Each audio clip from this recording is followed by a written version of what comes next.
kugira amahoro ari negatif nta ntambara ihari ariko hari condition zatuma habaho intambara izo nizi cyambere nakarenga icya kabiri ni ubukene bukabije icya gatatu ni urubyiruko budafite akazi badafite hope byabonye yita hope ikizere kidahari icyanyuma ni ushobora kugira amahoro ushonje ushobora kugira amahoro utisanzura uri umunyamakuru iyo rero tuvuga amahoro arambye tuba tuvuga ibintu bibiri kuba bihari tuba tuvuga ko nta ntambara ihari y'amasasu ariko nta n'ibintu bituma umuntu aguma mu bukene abahatinya abahakebaguza 90% z'intambara zimaze kuba ku isi cyane cyane muri Afrika ntabwo ari intambara ziterwa n'ibivuye n'umwanzi uvuye hanze ni intambara zitewe ziturutse imbere mu gihugu kubera ko bya bindi nakubwiye akarengane kutishyura ukizana k'umuturage guhuguzwa utwawe nta butabera bituma haba imvururu iyo ufite ibitekerezo bishingiye ku bwo ku karere ugateza imbere politike ivangu ugateza politike y'amoko ntushobora kugira amahoro aramba ariko hariho na cya kintu cy'umutekano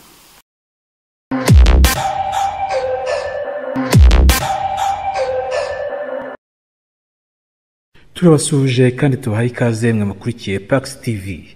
Uyu ni umwanya tugiye kuganira na Dr. Kayumba Christophe, umwarimu muri kaminuza, umushakashatsi, umuhanga mu igitangazamakuru, akaba kandi afite inararibonye mu gukora imishinga, mu gutegura ibiganiro, mu kubitangaza ndetse no gukora ibyegeranyo.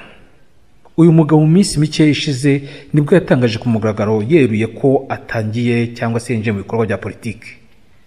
Si igitangaza ko ari benshi bahise bibaza bati niki kimuteye kujya muri politiki we nabo basangiye ishyaka cyangwa se umuryango cyangwa urugaga. Araza kutubwira icyo ari cyo muri byo, niki bakeneye kunoza, niki kitari mu gihugu bakeneye kuzanamo.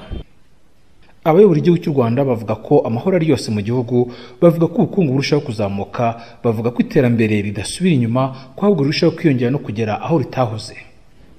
Niki umutwe mushya wa politiki cyangwa se umuryango cyangwa ishyaka cyangwa urugaga bizanye mu ruhando rwa politiki mu Rwanda? Nizihe mpinduka? Niki Kayumba Christophe nabo bari kumwe babona gikeneye kunozwa cyangwa guhinduka? Twamusuye turiwe. Turagusuje Dr. Kayumba Christophe. Nanjye ndabasuhuje. Mwiriwe neza. Bakurikiranye turabashuhuje. Turabyishimiye cyane. Ubu rero tukaba tuje tugira ngo tuganire. Mu minsi ishize watangije ishyaka cyangwa se urugaga cyangwa ihuriro riharanira demokarasi, ufite uko ubyita, ibisobanuro byose watanze ari byanditse ari mu magambo hafi ya byose biri mu Cyongereza. Ubu ni umwanya wo kugira ngo nabumva ururimi rw'Ikinyarwanda wabwire iby'iri shyaka, ni ishyaka, ni urugaga, ni ihuriro, ni NGO, bimeze bite? Umuryango twatangije ndetse twabivuze kwa kabiri, ejo nibwo twagize ikiganiro n'abanyamakuru, witwa mu Cyongereza, kantangiriye mu Cyongereza, bawita Rwandese Platform for Democracy. Mu Kinyarwanda ni umuryango nyarwanda uteza imbere demokarasi. Uyu muryango rero twawutangije kubera ibintu bine ahanini, niyo mpamvu cyatumye tubitangiza. Icyambere ni ibibazo byagaragajwe na COVID-19, ndetse niba waranakurikiranye twananditse n'ibaruwa tuyandikira perezida tugaragaza ibibazo n'ukuntu byakemurwa. Nta kigeze kibikorwaho. Ibyo bibazo urabizi, ni ibibazo by'ubukene bukabije ndetse n'inzara idasanzwe, cyane cyane mu bantu baba mu mijyi yo mu Rwanda. Kubera COVID uzi ko abantu baba mu mijyi akenshi barya ari uko bakoze. COVID yatumye babura n'ibiryo. Ubu ngubu niyo ubajije benshi barakubwira bati no kwishyura inzu ni ikibazo. Uba yubajije n'abacuruzi baravuga bati nubwo twatangiye gucuruza ariko ba nyiramazu baraza bakadusaba amafaranga kandi tutayafite. Iyo ubabajije abo bacuruzi baranakubwira bati ariko na revenue irashaka umusoro. Cyo ni ikibazo gikomeye. Ariko hari n'ikindi kibazo. Mwebwe banyamakuru, mwebwe mwabigaragaje kuva COVID yatangira ukuntu yarwanyijwe. Nubwo kurwanya covid ari byiza, ariko strategy yakoreshejwe yagize ingaruka aho hari abanyarwanda benshi bafashwe, bamwe barafungwa, abandi bacibwa amande, wajya kubona muri stade abo baharaje, tukavuga tuti ubwo buryo bwakoreshejwe ntabwo ari bwo, kuna abanyarwanda bafashwe ntabwo ari byo. Tukavuga rero tuti impamvu rero twatangira umugano kugira ngo ndetse urebye na ekonomi nayo yaraguye cyane. Banki Mondiale yasohoye raporo mu kwa mbere k'uyu mwaka ivuga ko mu gihembwe cya kabiri cy'umwaka ushize ekonomi yaguye kuri 12%, hanyuma mu gihembwe cya nyuma igwa kuri 3.6%. Iyo ni imibare ikomeye cyane muri ekonomi ku rwego rw'isi cyangwa ku rwego rw'u Rwanda. Ku rwego rw'isi, kuko kanguha urugero, ibihugu byose by'i Burayi bimaze imyaka 10 bikura hagati ya 1 na 0.5%. U Rwanda rumaze nibura imyaka 10 rukura hagati ya 7 n'9%. None kugabanuka kuri 12.4% ntago bisanzwe, kuko kugira ngo ekonomi nazamuke, kuko iyo tuvuga ekonomi ni imbumbe y'umusaruro w'igihugu. Iyo rero byaguye 12.4% ni ikintu kidasanzwe. Ariko wanabonye yuko Banki Mondiale ivuga yuko inguzanyo dukura mu mahanga zariyongereye cyane. Covid itaratangira twari dufite inguzanyo ugereranyije n'umusaruro mbumbe w'igihugu 58.1%. Ubu ni 66%. Twavuga turebye ni ibibazo bisaba yuko byahinduka. Turavuga tukadutangira uyu muryango kugira ngo natwe dutanga ibitekerezo by'ukuntu u Rwanda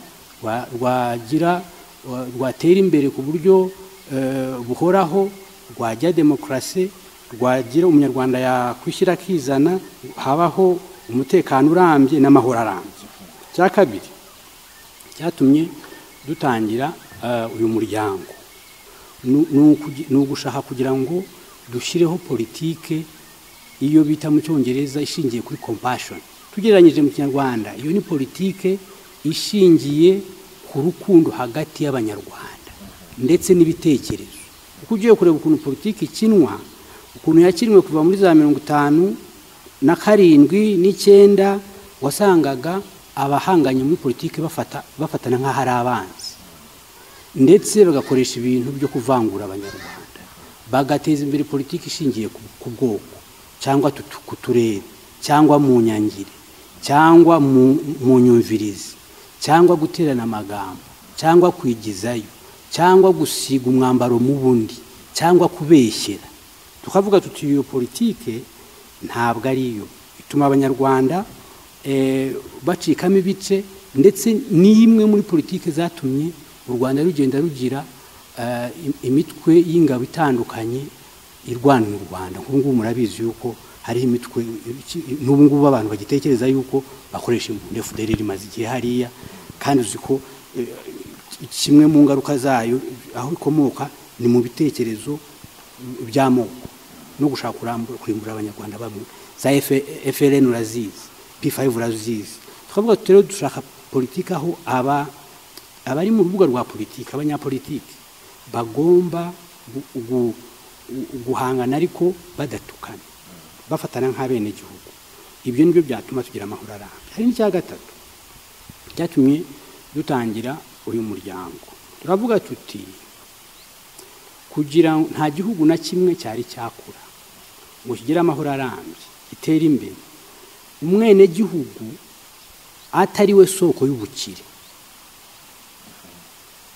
Hanyuma uyo mwene gihugu soko y'ubukire, kuko umuturage niwe uhinga akeza akakujyana ku isoko. Umuturage ni utangiza inganda. Umuturage nk'ubu ngubu wavumbuye urukingo ntabwo ari leta, ni umuturage ukorera ahantu, umuscientist, science. So turashaka ngo umuturage duteze imbere economy, imyumvire y'uko umuturage umunyarwanda ari we nkomoko y'ubukire, ari uzakiza u Rwanda. Uyo muturage unasomye ni nawe nkomoko y'ubuyobozi n'ubutegetsi bwose. ndetse n'itegeko nshinga ryacu ingingo ya mbere uzayisome niko bivuga. Uyo muturage rero ugomba gukiza u Rwanda ukomokaho ubukire akanakomokaho ubuyobozi bwose niwe ugomba kuba umukoresha wa leta. Bivuze yuko turateza imbere leta nk'umukozi w'abaturage, apana leta nk'umubyeyi, kuko njya numva ngo leta nk'umubyeyi, iyo myumvire igatuma abaturage batekereza yuko leta bagomba kuyisaba ibintu byose, uhora bayitegeye ibiganza, kandi aribo bakomokaho ubukire bakanakomokaho niyo myanya bakanatunga iyo leta mu misoro. Ariko guteza imbere leta nk'umubyeyi ni filosofe ituma ikenesha abanyarwanda, ituma tudakira. Wari wabona kanguhe nk'urugero, wari wabona umuntu n'umwe ukorera muri leta, yaba umunyapolitike cyangwa abakozi basanzwe, udahembwa buri kwezi? Ngaho mbwira, ababyeyi uzi bahembwa n'abana babo ni bangahe? Si bose, ni bake. Nta mubyeyi uhembwa ngo yareze umwana we, ni inshingano. So niba abaturage rero turashaka ngo bumve icyo kintu, ni umuturage n'umukoresha.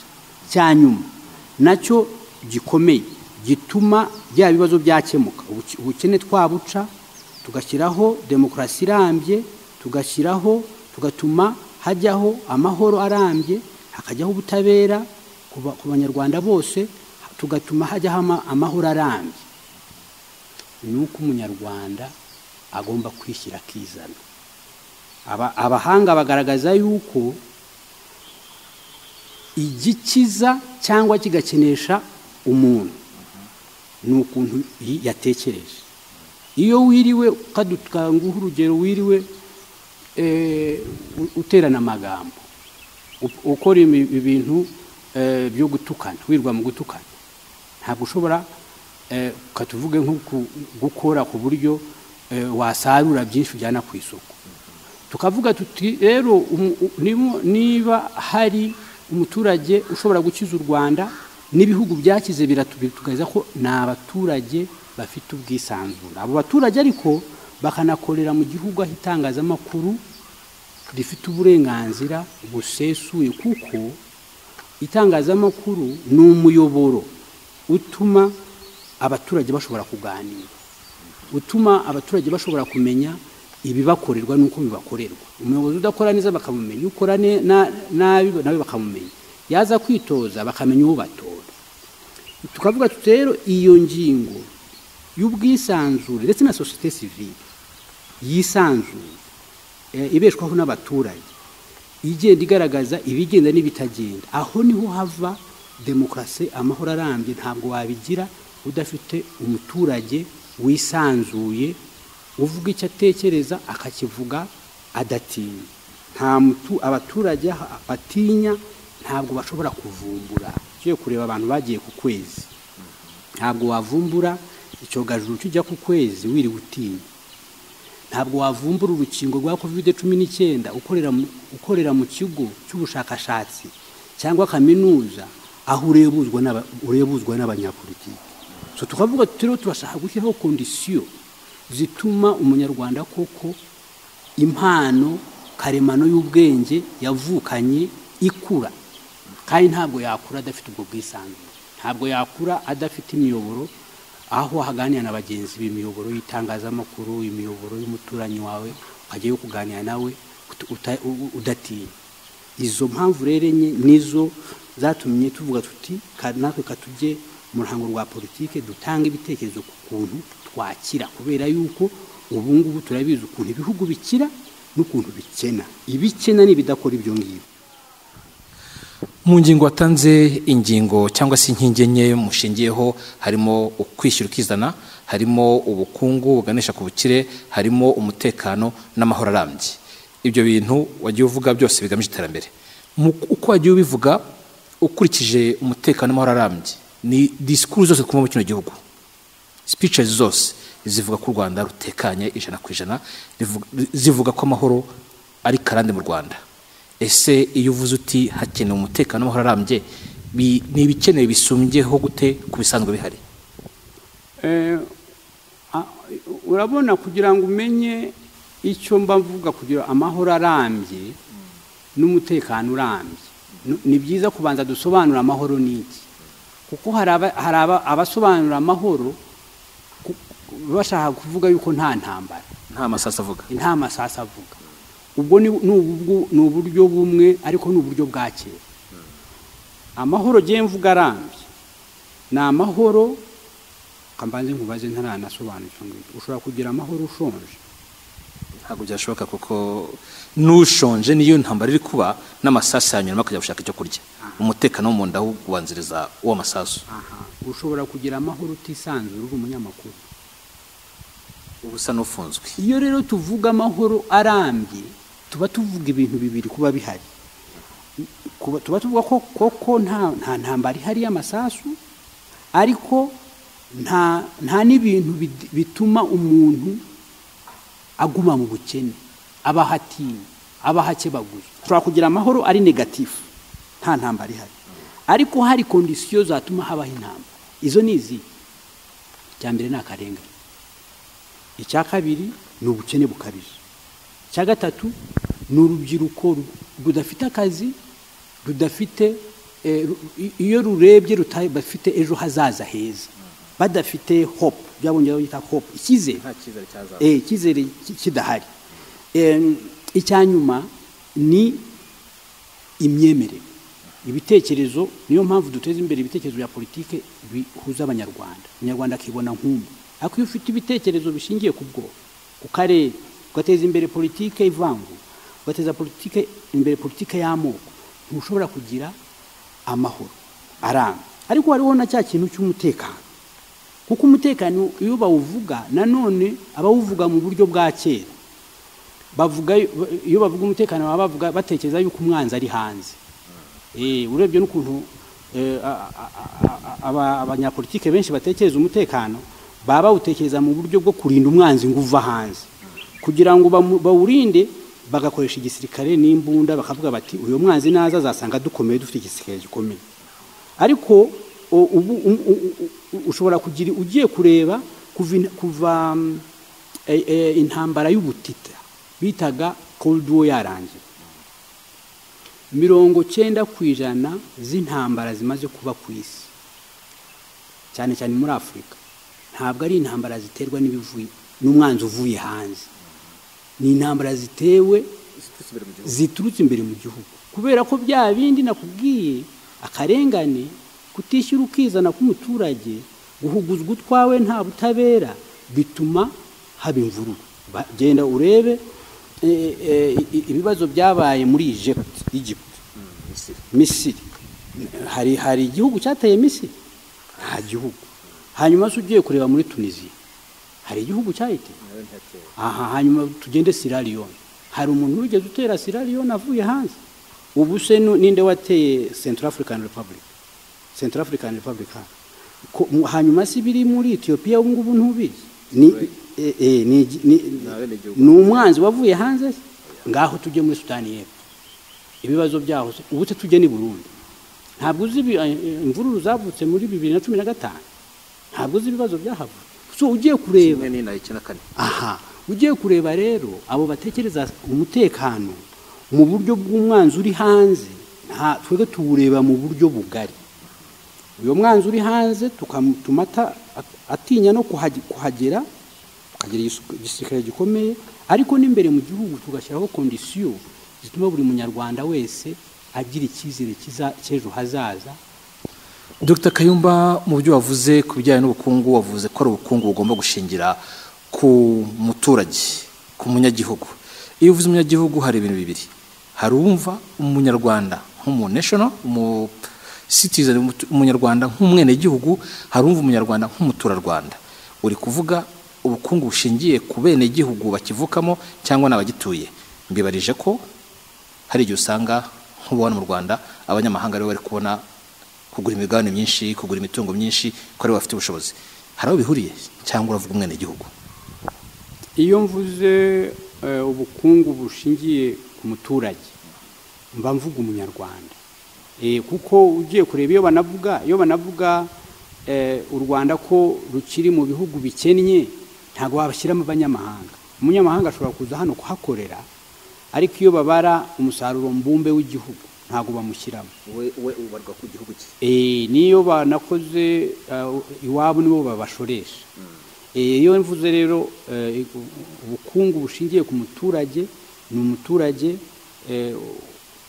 uri mu mudugudu, mu kagari, ku murenge, umuturage utuye mu Rwanda urimo uhinga, ukora ubucuruzi, ufite uruganda, niwe mba mvuga, niwe dushingiraho. Ariko ibyo ntibikuraho no gukorana n'inganda muri rusange, kuko hari ubwo haba hari umunyamahanga ufite uruganda. Umunyamahanga ufite uruganda nawe ikonomira mureba, ariko ahanini abarebwa n'ibintu bituma uruganda rwe rukora neza. Kuko buri uruganda nubwo rwaba rurwawe nkawe William, aba ruri hano mu Rwanda, katuvuge we William ko tuvuga uri nk'umwongereza, ntago abongereza ari bo babakoramo, n'abanyarwanda baba bakoramo, nakazuba wabahaye. N'inganda rero dutekereza yuko u Rwanda ruzatera imbere n'inganda nazo tuzishyizemo ingufu, zaba ari inganda z'abanyamahanga bakorera hano cyangwa abanyarwanda. Ahangaha ntarajya ku kibazo cya kabiri, ndagira ngo nkubaze n'akantu gaciyemo ku bijyanye no kuba ubutunzi mu Rwanda bivugwa n'abatari bake ko buri kwikurirwa n'abanyamahanga, ugasanga n'imirimo imwe n'imwe isaba ubuhanga, imirimo ya tekinike, aho umunyarwanda ahuriye n'umunyamahanga bahitamo gufata umunyamahanga. Ese no kutizera ibyo umunyarwanda yize nubwo yabyigiye hanze, aho umunyamahanga yigiye, no kutamwifuza se nk'umuntu bavuga bati wenda azatuvangira kubera iki n'iki cyane wabo aho komoka icyari cyo. Ni iki gituma abanyamahanga ku mirimo imwe n'imwe bagirwa icyizere cy'abanyarwanda? Ni iki gituma ubukungu, ishoramari yirikwerwa n'abanyamahanga? Icyo ngicyo ni ikibazo cyiza, ariko je nakirebera mu buryo ahanini nabirebera mu buryo bwa ideology. Kambanze nguhe agakuru gashobora gusobanura ibyo ngibyo. Mu bihumbi bibiri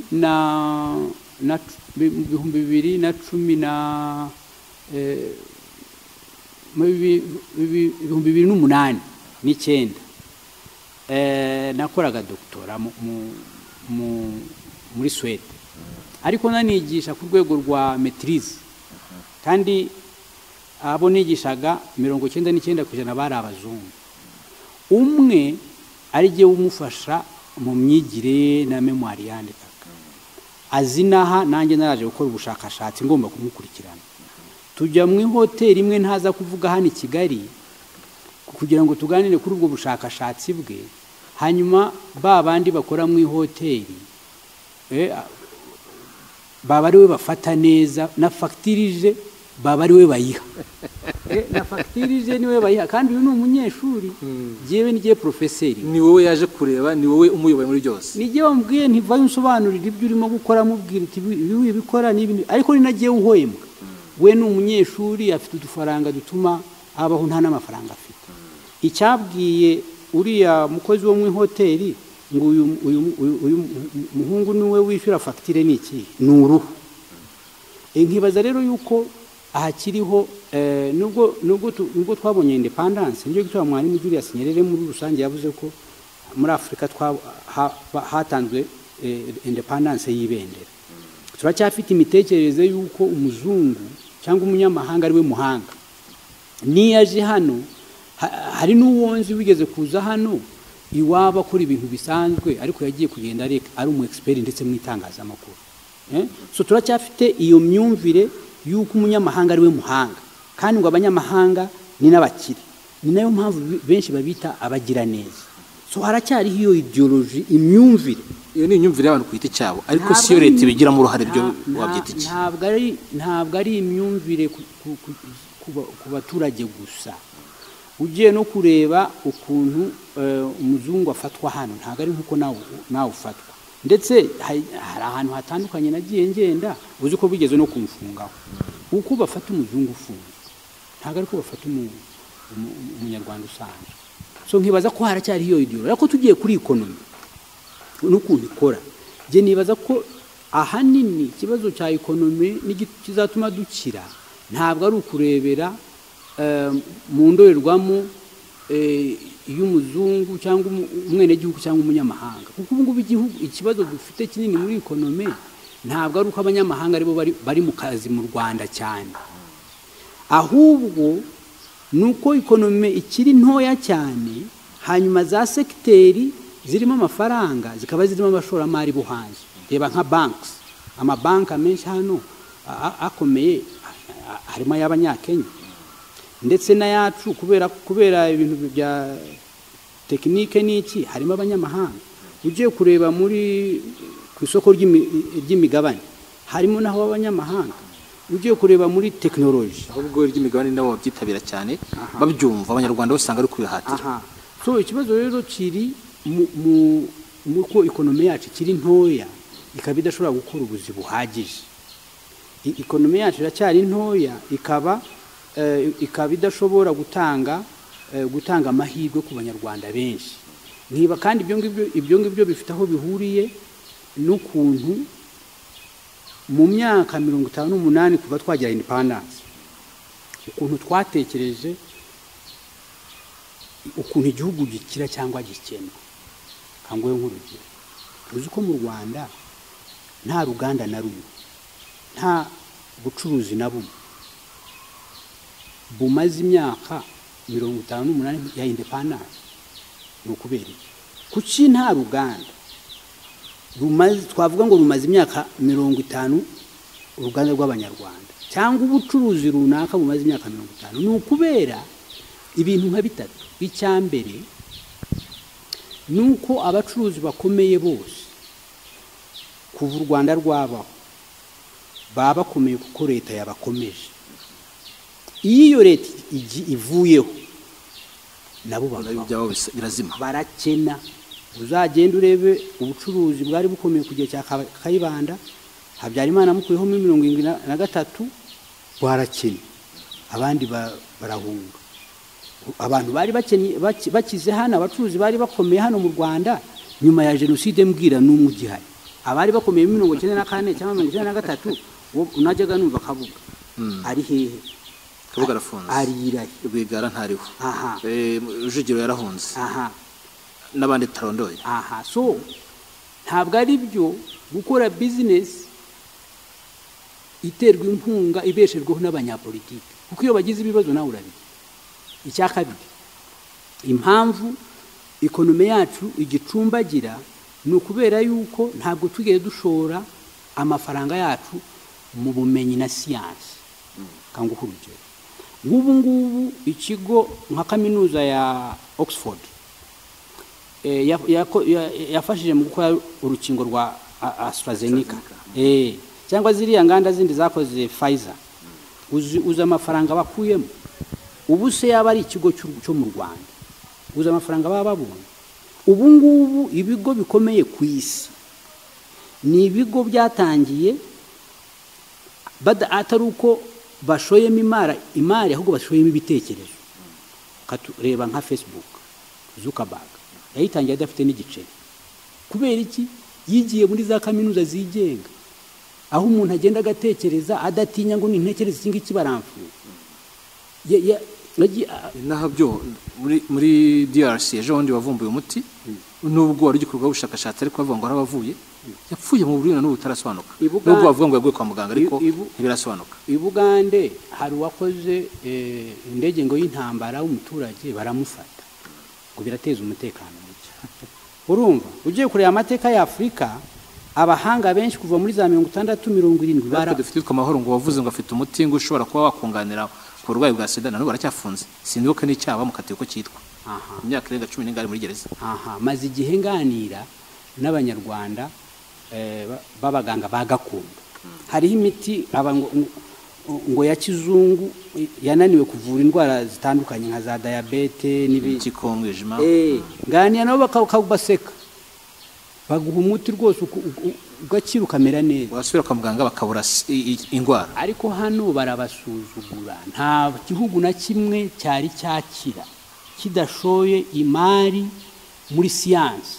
Ndetse abahanga bavuga yuko mu myaka 500 ishize ubuvumbuzi buruta ubundi bwakozwe n'icyo umwongereza yise the discovery of ignorance. Kumenya abayobozi kumenya yuko batazi. Niho siyanse yatangiriye kuko ubundi ngo Imana niyo yabanzaga kumenya, hanyuma Imana igahaho umwami ubumenya akabuha abaturage. Nicyo gituma hariho abantu batekereza benshi nka ba Socrates bagiye bapfa. Siyanse imaze kwemerwa hashize imyaka 500 hafi na 20, ibihugu byose byakize nuko byayemeye. Hano rero ntago twigeze dushora imari muri siyanse. Niyo mpamvu ubu burezi dufite bwa kizungu butarazi, indwara abanyarwanda zose nta ndwara nimwe tutaravurwaga. Aha, ugiye kureba igisirikare cy'umwami cyari kibeshejeho, bakora structure yuzuye yose, abagabe ingabo ababungirije, bakora imyambi, barwana bafite impuzu. Ubu ngubu nta kubwiye ko tudakora n'ikibiriti wakumirwa n'urushingiro ntabwo turukora. Aha, so urumva rero ni ikibazo cya siyanse. Icya gatatu gituma tugikene kandi ni ikintu gikomeye nanone gifite inkomoko mbere ya jenoside, ni ugutekereza yuko ubukire buva muri leta ikora. Iyo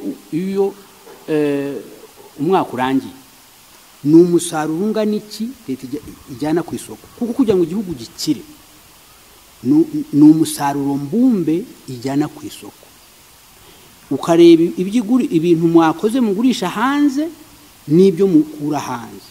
Kuva u Rwanda rwabaho buri gihe ibyo kuri hanze byo byinshi, nibyo mu mafaranga nibyo byinshi. So iyo kubera rero ko uzarebe maze imyaka 18 n'ikira muri kaminuza, abanyeshuri benshi biga, abenshi bafite aspiration, bafite ikizere intumbero, batekereza ko kugira ngo bazakomere bazakorera leta, akaba ministry, akayobora uruganda, akayobora ikigo. Iyo ufite karebure, buri muntu wese afite karemano, yaba ari umuntu wize cyangwa utize. Iyo karemano kugira ngo ivemo ibintu, ibyo bitekerezo bivemo ibintu, ugomba kuba uba ahantu udatinya, wisanzuye. Ibyo bintu rero tutabikuyeho, hari abajya bazana ibyo bita structural conditions, ngo u Rwanda ruri kure n'icyambu, ngo u Rwanda ntago dufite, ntabwo ni igihugu gitoya. Ariko reba Israel singanye cyangwa urebe Singapore. Ubukire ntabwo buva hanze, buva mu mutwe w'umuntu, ariko umutwe ugomba kuwushyira gutuma ukura, ukaba ahantu uyo muntu ubwonko nabwo burarya, kandi burya ibitekerezo, burya amahoro, burya kwisanzura. Dr. Kayumba, dukomeje ikiganiro cyacu, urabona ko washinze umuryango, watubwiye ko ari umuryango, nabajije nise ni ihuriro, n'urugaga, n'ishyaka.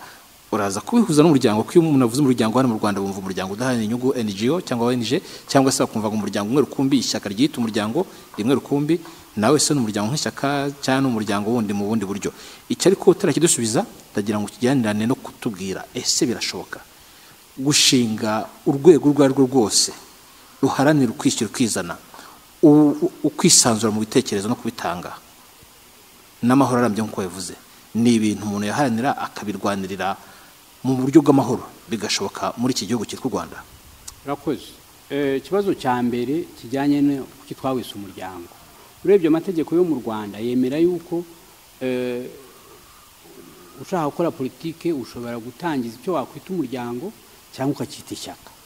Twebwe rero inyito ntabwo ariho dushyira ingufu cyane, ahubwo aho dushyira ingufu ni ibitekerezo byiza by'ukuntu twakira. So kuwita umuryango ntabwo ari NGO, ntabwo ari wa wundi udaharanira inyungu, n'uharanira kugira ngo u Rwanda rukire, rutere imbere, rugira amahoro arambye. None urabaza uti birashoboka cyane. Kubera iki? Kubera ibintu nibura bibiri twemera. Twebwe twemera yuko kugira ngo ibintu bishoboke biterwa n'abantu. Iyo mufite ibitekerezo byiza, mukaba mufite ubuhanga bwo kubikora, mwiyemeje kubikora, mukabikorera buri munsi, nta kintu kitahinduka. Ntabwo twabigiyemo, ntabwo mvuga ko byoroshye, ariko ugiye kureba amateka y'isi, kuva ibyita ibihugu byabaho, kuko ibyitwa ibihugu byatangiye mu 1648. Ntabwo ibihugu byateye imbere kuko ibintu byari byoroshye. ahubwo abantu barabikoreye kugira ngo ibyo bashaka babigereho. Icyanyuma ni abagize uyu muryango. Abagize uyu muryango ni abanyarwanda baturuka mu nzego zose z'igihugu, baturuka mu turere twose, kandi bazi u Rwanda, kandi bafite ubushobozi, ari ubushobozi bwo mu gutekereza, kandi harimo n'abafite kashi. Ntabwo ari nyinshi, ariko iyo umuntu afite make yashaka no gushyiramo.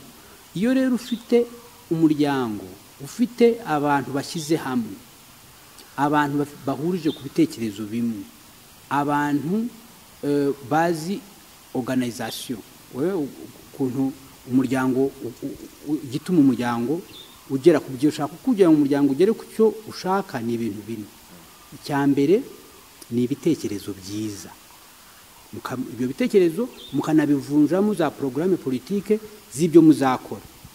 Icya kabiri ni ubushake bw'abo banyamuryango bose kugera kuri izi ntego. Icya gatatu ni ukuntu bari organize, ibyo bita organization. Kuko kugira ngo umuryango nk'uyu nguyu uzagire ikigereho, ugomba gutangirira ku mudugudu ukagenda uzamuka. Ubu bashyize ku isibo. Aha, isibo, umudugudu, akagari, umurenge, kuzamuka akarere. Ntabwo ari twego dutangira aho bashyize. Twego dukora mu buryo bwa gihanga, twasesenguye ibyo dushaka kugeraho, tukakora ubuyobozi ku buryo ari ubuyobozi buzatuma tugera ku ntego zacu. Cyanyuma ni ubushobozi bw'amafaranga n'ubushobozi bwo mu mutwe. Kubera yuko abanyamuryango ibyo byose babizi, babyemeranywaho, nta mpamvu ibyo dushaka gukora tutazabigeraho. Cyane cyane yuko naho dukorera turahazi, u Rwanda turaruzi, twararugenze, turere twose turatuzi, kandi n'abemeza ibyo ngibyo ni abantu tuzi. Bamwe twariganye, abandi twarakoranye, abandi bari abanyeshuri bacu, baratuzi. Ntabwo mbona ukuntu umuntu twiganye cyangwa twakoranye cyangwa twabanye yavuga atoya kayo ibi ngibi ndabyanze kandanze.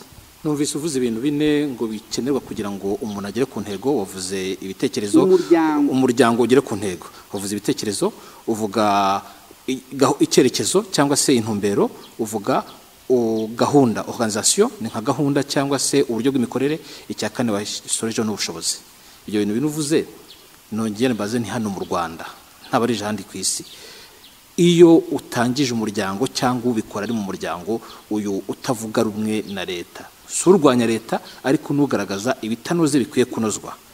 Tuzi ko bakwanjirije babigerageje mbere hose, n'abandi babikora ubu ngubu bahura n'akaga. Ndatanga urugero, igiti kukibuza kubaho ni uburyo bubiri. Hari kugitemera mu mizi ukacyandura n'imizi, icyo gihe ari cyo cyonyine igiti kizamutse n'amashami biruma bikavaho. Hari no kukirekera imizi yacyo, ariko ukagenda ukokora amashami n'utubabi n'udushami byose bigashiraho, nabwo ntabwo kibaho.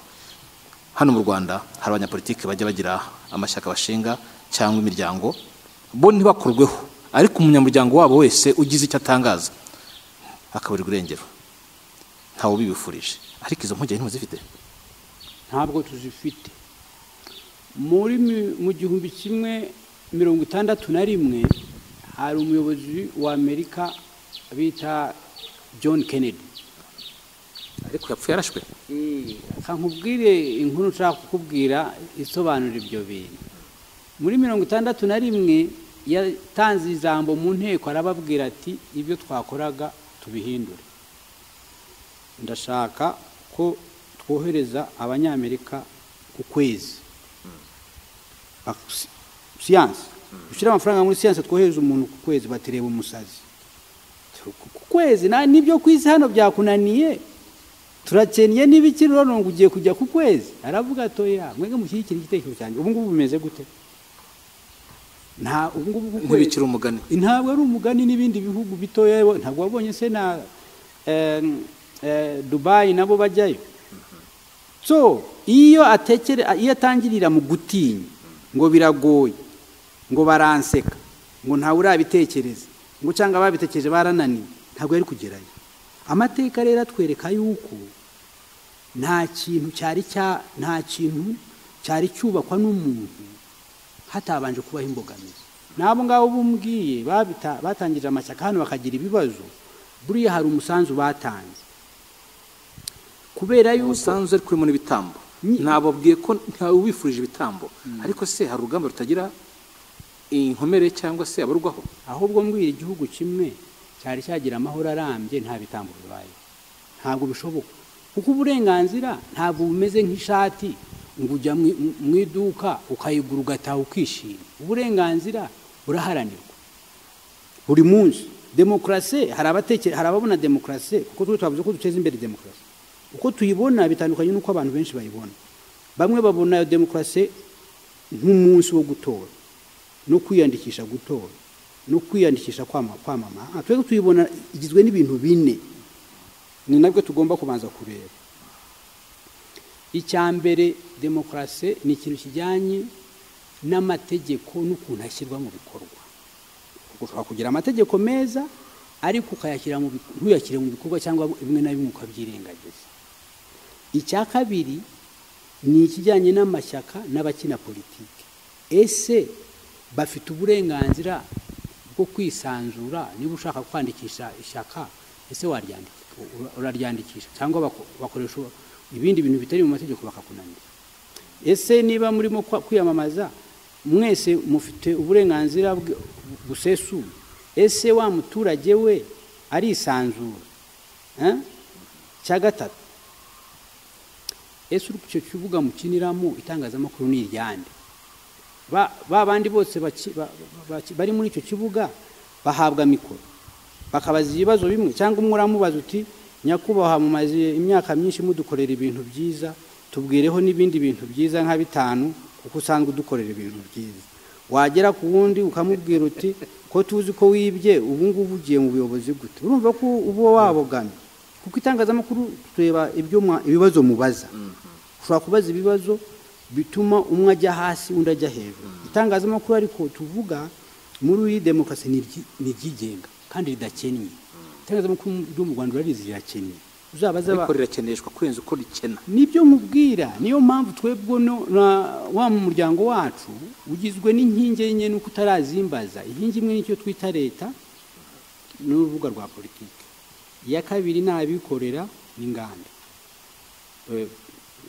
production private sector na production iya gatatu ni itangazamakuru kuko bafata itangazamakuru ntabwo ariko twebwe turifata ariko se ubona ahubwo ahangaha barikeneye ritariho sibwo bagubwa neza nibaza yuko no mu ijuru itangazamakuru rikenerwa kubera yuko itangazamakuru ntabwo ari umunyamakuru ndavuga inaho ubona leta ikenera itangazamakuru ritariho sibwo yagubwa neza ni ikibazo nikubaza ntabwo ndi kwemeza nyine ngewe kuko uvuze leta ninde ngewe ukuntu ngiye mbibona itangazamakuru uko rimeze ubu riracumbagira kandi impamvu ricumbagira buri muntu wese yayibona icyambere kinakomeye ni ubukene ntabwo rishorwamo imari ihagije n'abanyamakuru barimo benshi barakennye iyo ukennye ukaza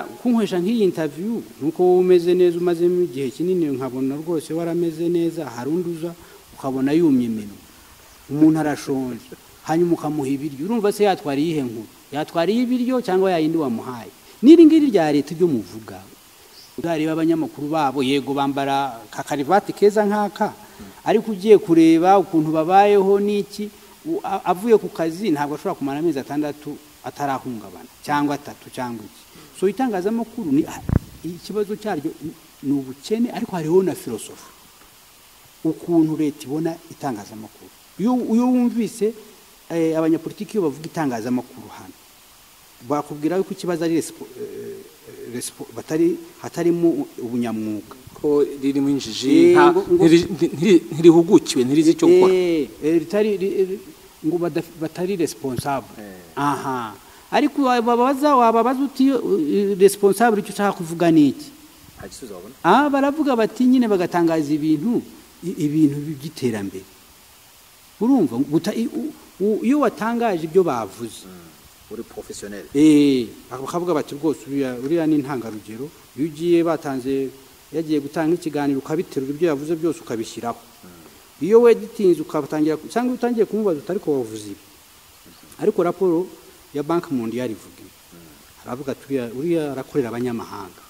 So hariho filosofi rero y'abantu bari muri leta batekereza yuko itangazamakuru ryavukiye kubavugira. Oya, ntabwo itangazamakuru ryavukiye kuvugira leta cyangwa abanyapolitike. Itangazamakuru ryavukiye ahubwo gutuma abanyapolitike bakorera abaturage, babazwa ibyo bakora, cyane cyane ibyo bashaka guhisha ngo ntibimenyekane. Itangazamakuru aho rigirira impact, aho itangazamakuru rigira uruhare mu kubaka, ntabwo ari rya rindi rikora nk'agasuku risubiramo ibyo umunyapolitike yavuze, ahubwo ni ricukumbura rikanamenya ibyo adashaka ko avuga. Kuko nakubwiye umunyapolitike ni umukozi w'abaturage. Itangazamakuru ari igisiga gatatu, icya kane ni ikihe? Ni société civile.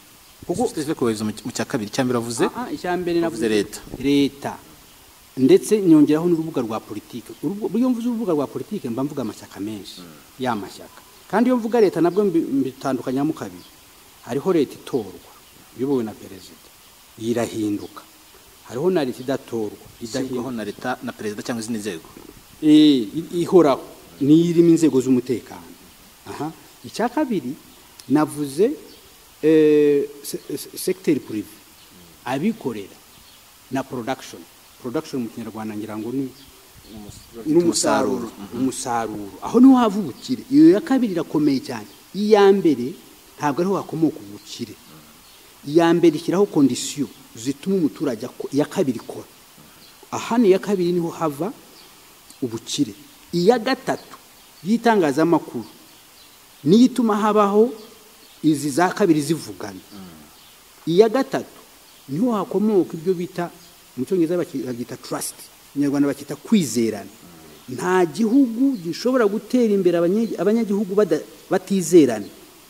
Société civile yo tuvuga ni ya yindi aho abantu bari muri quartier bavuga bati dufite ibibazo hano byacu byihariye, by'abana bacu biga nabi, by'ubuzima butari bwiza, kadushyireho umuryango wacu biteza imbere, tugirijwe, dushyire hamwe amafaranga tubiteza imbere.